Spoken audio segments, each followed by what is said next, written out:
Doug, I second what Gary said. I appreciate it. I think you guys are doing a great job on the fiscal end of the town and the monies and doing the people's work. We now have that 43 acres. And I think to be in compliance, I would like to see it posted. And no hunting. And I will tell you why.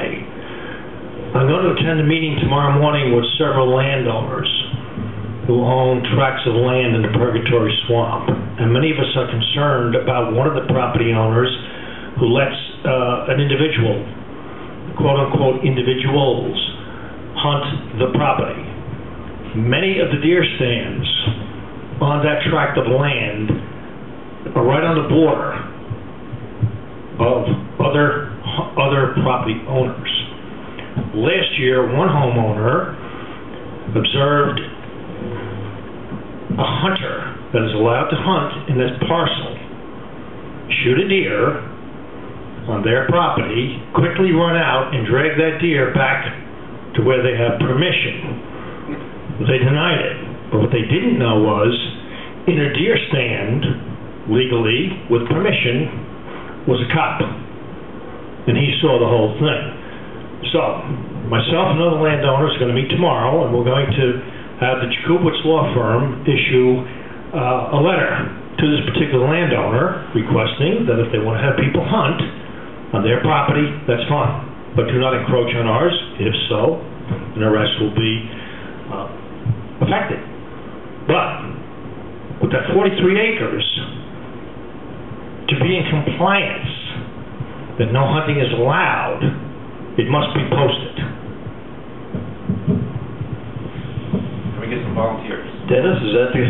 Yeah, I was just about to say, we're going to have Neil or someone review the conservation easement. Oh, I saw it said no hunting. Yes. Correct. Oh, absolutely. It didn't say anything about posting. Exactly. And the point there is that there's an absolute prohibition against the hunting. But again, we do not take fee or ownership of the property. We should have the easement, if you will, or we can enforce it. I do not recall whether there was any posting requirement in the easement, because you're then going to the property owner and requesting that he or she do it, but you may not be able to effectuate or force it. Without reviewing the conservation easement grant, I don't know if any volunteers. Do you know what? I mean, that's troubling. Item K on that document says no hunting. Correct. If it says no hunting, how do you enforce it? Well, obviously, if hunting was to be determined that was happening on the property, the town, under the easement, would have the right to prohibit it or to go forward, if you will, and prosecute or persecute, if you will, someone for a violation. But to go on someone's property to post would require their permission. And again, I just don't know if that easement grant addresses that issue. I don't think it does. I don't recall it does. I'm not saying the property owner wouldn't agree to it. Right. Do you know what, Jerry, what I mean, so that we don't get into a real who's going to do what or whatever. Right. I think after you folks meet tomorrow, the couple who gave us this conservation easement, I think if you were to go to them and say, listen, we're very concerned, here's the situation, would you mind posting your land? They say, sure. It would be a done deal. I think that I would go that route first before we have Neil going out there, because they were kind enough to give us this easement.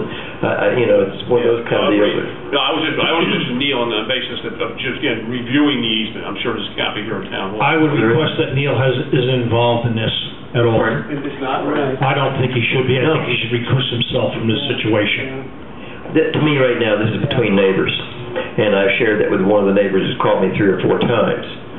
And well, now it's coming to a head. That's good. I mean, you're all doing the right things, but I think by meeting and I think by dealing with these two, the man and the wife, I think you'll do fine.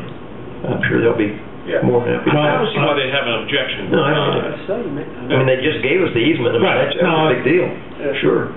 But I do find it ambiguous that it says no hunting, but there's no way to enforce it. But Jerry, I'm sure you appreciate, even if you post it, doesn't mean there wouldn't be a hunting occurring. Yes, but right. The violator will turn around and he'll say, well, I didn't see any signs. I mean, that's the oldest deal in the world. Yeah. Well, why don't you do what I would suggest and see how that works. If that doesn't work, come back to us and we'll we'll proceed on with something else. Okay, no, my second point is rumors abounding with the police department that they are not going to, due to the fiscal constraints, there will be no night patrols. Oh, yeah, I'm sorry. And, it's floating all over out there, and I don't It's a know rumor who's... mill. It's not true. Good. It's not true. I mean, we've had 3 meetings with the chief, and we said, you got to tell us. Now, one of the proposals was something like that. We said, no, we don't think that's appropriate. Let's go, there's other ways to skin this cat. So, we still have not finalized it all. Phil's just talking about $125,000 so far. We have another $25,000 to go. And on November 12th, I will share with the public what we finally come up with, but Okay, thank you. You're welcome. Thank you, Joe. Any other things? Who is Sean? Sean Hoffman is the engineer, professional engineer, who works for Riddick Associates. He's an incredible fellow, high quality engineer, and very responsive. And Dennis Lindsay's the other one that works with us and is equally sharp as a tack. Spell Hoffman for me. HOFFMA. Yeah. 2 F's? 2 F's. 2 N's? 1 N, 2 F's. Okay. Anything else? That was easy. I wish I had my button from State.